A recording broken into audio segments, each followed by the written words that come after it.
आणि आता बातमी आहे टीईटी उत्तीर्ण न झालेल्या शिक्षक वर्गासाठी। टीईटी उत्तीर्ण नसलेल्या शिक्षकांना मुंबई उच्च न्यायालयाच्या औरंगाबाद खंडपीठाने मोठा दिलासा दिलाय। टीईटी पात्रता नसली तरी या शिक्षकांची नावे आता प्रमोशनच्या यादीत समाविष्ट करण्याचे आदेश न्यायालयाने दिलेत। अहिल्यानगर जिल्हा परिषदेच्या शिक्षकांनी या प्रकरणी याचिका दाखल केली होती।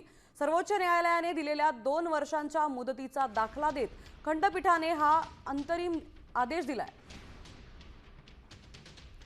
त्यामुळे आता टीईटी नसलेल्या शिक्षकांना मोठा दिलासा मिळालाय। त्यांना आता प्रमोशनच्या यादीत त्यांची नावे समाविष्ट करता येणार आहेत। तर 2 वर्षात टीईटी पात्रता त्यांना अनिवार्य असणार आहे। शिक्षकांच्या पदोन्नतीचा मार्ग सध्या मोकळा झालाय।